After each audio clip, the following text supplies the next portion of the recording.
একজন গ্রাম্য মানুষ, এলোমেলো চুল বিশিষ্ট একজন মানুষ এসে নবীজি সাল্লাল্লাহু আলাইহি ওয়াসাল্লামের কাছে জিজ্ঞাসা করলো, হে আল্লাহর নবী, আপনি আমাকে বলুন। কি বললেন? জিজ্ঞাসা করলেন, আখবিরিনি মা ফারাদাল্লাহু আলাইয়া মিনাস সালাহ, আল্লাহ আমার উপরে দিনে রাতে কয় ওয়াক্ত নামাজ ফরজ করেছে। ফাকালা সালাতুল খামসা ইল্লা আন তাতাওয়া শাইআন। নবীজি সাল্লাল্লাহু আলাইহি ওয়াসাল্লাম বললেন, আল্লাহ দিনে রাতে 5 ওয়াক্ত নামাজ তোমার উপরে ফরজ করেছেন, তবে এর অতিরিক্ত তুমি যদি আদায় করো এটা অতিরিক্ত সালাত হিসেবে বিবেচিত হবে, কিন্তু 5 ওয়াক্ত আদায় করতেই হবে। ওই লোকটি আবার জিজ্ঞাসা করলো, আখবিরিনি মা ফারাদাল্লাহু আলাইয়া মিনাস সিয়াম, আপনি আমাকে বলুন রোজা কতগুলি আল্লাহ আমার উপরে ফরজ করেছেন। নবীজি সাল্লাল্লাহু আলাইহি ওয়াসাল্লাম বললেন, শাহর রমাদান, রমজান মাসের পুরো রোজাটাই আল্লাহ তোমার উপরে ফরজ করে দিয়েছেন। সুবহানাল্লাহ বলেন। ইল্লান তাতাওয়া শাইআন, তবে এই রমজানের পরেও তুমি যদি অতিরিক্ত রাখো সেটা অতিরিক্ত সওয়াব তুমি আল্লাহর কাছ থেকে অর্জন করবে। ফাকালা আখবিরিনি মা ফারাদাল্লাহু আলাইয়া মিনাজ যাকাহ, তিনি জিজ্ঞাসা করলেন যে যাকাত আমি কিভাবে আদায় করব। নবীজি সাল্লাল্লাহু আলাইহি ওয়াসাল্লাম ফাআখবারাহু রাসূলুল্লাহ সাল্লাল্লাহু আলাইহি ওয়াসাল্লাম শারাইআল ইসলাম, ইসলামের আলোকে যাকাতের বিধান তিনি তাকে বর্ণনা করে দিলেন।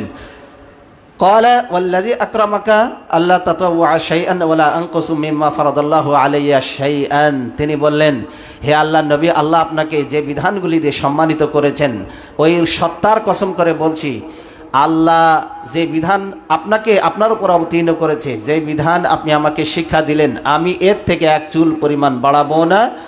তিনি বললেন ওয়ালা আনকুসু, আর 1 চুল পরিমাণ আমি কমাবো না। নবীজি সাল্লাল্লাহু আলাইহি ওয়াসাল্লাম বললেন, আফলাহা ওয়াইন সাদাকা, এই লোকটা সফল হয়ে গেছে যদি সে সত্য বলে থাকে।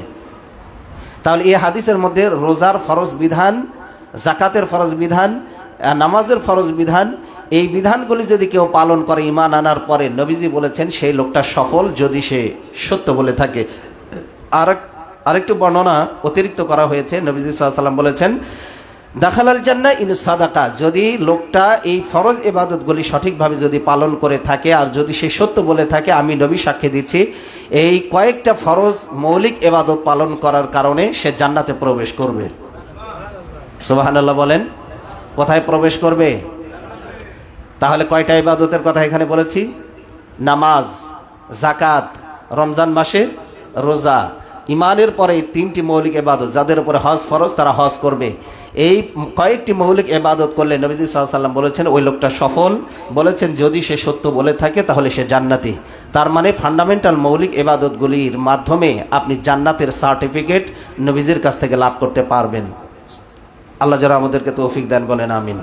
সহিহ আল বুখারী 1891 নম্বর হাদিসে এটি বলা হয়েছে। আব্দুল কায়েসের একটি প্রতিনিধি দল নবীজি সাল্লাল্লাহু আলাইহি ওয়াসাল্লামের কাছে এসে জিজ্ঞাসা করলো। তো নবীজি তাদেরকে দেখে জিজ্ঞাসা করলেন, তোমরা কোন গোত্রের লোক? তিনি বললেন, আমরা রবিয়া গোত্রের লোক। কোন গোত্রের? রবিয়া গোত্রের একটা প্রতিনিধি দল। নেতৃস্থানীয় ব্যক্তিবর্গ যারা আছে তারা এসে নবীজির কাছে জিজ্ঞাসা করলো, হে আল্লাহর নবী, আমরা সবসময় আপনার কাছে আসতে পারবো না, আপনি আমাদেরকে কয়েকটা মৌলিক ইবাদতের কথা বলে দিন। আমরা যাদেরকে রেখে এসেছি গোত্রের অন্যান্য সদস্য, তাদেরকে গিয়ে আমরা যেন জানাতে পারি ওই নেক আমলের কথাগুলি। আর এমন নেক আমল আপনি আমাদেরকে শিক্ষা দিন, ওই কয়েকটা নেক আমল করলে আমরা যেন জান্নাতে যেতে পারি। সুবহানাল্লাহ বলেন। কারণ সবসময় আমরা আসতে পারবো না, কারণ আমরা যেই সম্প্রদায়, এই সম্প্রদায় অর্থাৎ রবিয়া গোত্রের আমরা যে সম্প্রদায়, আর আপনার মাঝখানে একটা গোত্র রয়েছে মুদার, এই গোত্রটা ডাকাত। নিষিদ্ধ মাস ছাড়া আমরা আপনার কাছে আসতে পারি না, যখন যুদ্ধ বিগ্রহ বন্ধ থাকে এই সুযোগে আপনার কাছে এসেছি, কিন্তু বারবার আসতে পারবো না। আপনি এমন কয়েকটা নেক আমলের কথা বলে দিন, আমরা আমাদের জাতিগোষ্ঠীর লোকদের কাছে গিয়ে জানাবো, ওই নেক আমল করার কারণে আমরা সবাই জান্নাতেও যেতে চাই। সুবহানাল্লাহ বলেন।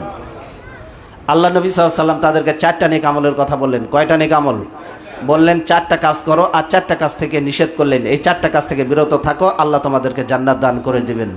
সুবহানাল্লাহ বলেন। তাহলে কয়টা নেক আমল করতে বললেন? নবীজি সাল্লাল্লাহু আলাইহি ওয়াসাল্লাম বললেন, আল্লাহর প্রতি পরিপূর্ণ ঈমান আনবে। তোমরা কি জানো কিভাবে ঈমান আনতে হয়?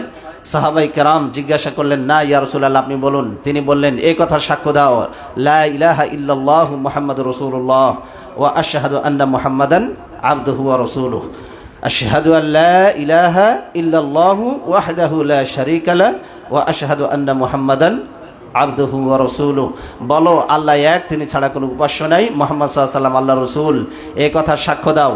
2 নম্বরে তিনি তাদেরকে বললেন যে তোমরা 5 ওয়াক্ত নামাজ দিনে রাতে আল্লাহ যেটা ফরজ করেছেন সেটা আদায় করো। জাকাত যদি তোমাদের উপরে কারো দেওয়ার সামর্থ্য থাকে তাহলে ফরজ রূপী দায়িত্ব হিসাবে জাকাতটা আদায় করে দাও। আর তিনি বললেন যে সম রমদান, রমজান মাসের রোজা তোমরা আদায় করবে।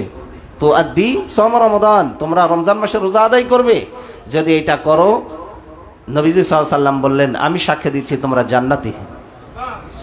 সুবহানাল্লাহ বলবেন না? এই 4টা কাজের বিনিময়ে আল্লাহ নবী তাদেরকে জান্নাতি সার্টিফিকেট দিলেন। আর 4টা কাজ থেকে তিনি তাদেরকে নিষেধ করলেন। কয়টা কাজ থেকে নিষেধ করলেন? 1 নম্বর বললেন তোমরা সবুজ কলসি ব্যবহার করবে না। 1 নম্বরে কি বললেন বলেন তো? সবুজ কলসি। 2 নম্বরে বললেন শুকনা লাউয়ের খোল, এটাকে পাত্র হিসাবে ব্যবহার করবে না। লাউয়ের খোল চেনেন তো এটা? আর একটা বললেন যে খেজুর গাছের গুঁড়ি দ্বারা তৈরি করা কোনো পাত্র তোমরা ব্যবহার করবে না। আর 4 নম্বরে বললেন আলকাতরা দ্বারা পালিশকৃত কোনো পাত্র ব্যবহার করবে না। কয়টা বললেন? 4টা। ওই রবিয়া সম্প্রদায়ের লোকদেরকে এই 4টা জিনিস ব্যবহার করতে নিষেধ করলেন, কারণ এই 4টা জিনিসে মদ তৈরি করা হয়, প্রস্তুত করা হয়, মদ সার্ভ করা হয়। নবীজি সাল্লাল্লাহু আলাইহি ওয়াসাল্লাম এই জন্য এই 4টা পাত্র একবারে নিষেধ করে দিলেন। বললেন মদের যত উপকরণ আছে সবগুলি থেকে বিরত থাকো, তাহলে আল্লাহ তোমাদেরকে জান্নাত দিয়ে দিবেন। তাহলে কয়টা কাজ আদেশ করেছিলেন? 4টা মৌলিক ফরজ ইবাদত। এই 4টা করতে পারলেই আশা করা যায় আল্লাহ আপনাকে জান্নাত দিবেন। তার মধ্যে একটা কি? রমাদান। একটা কি বলুন?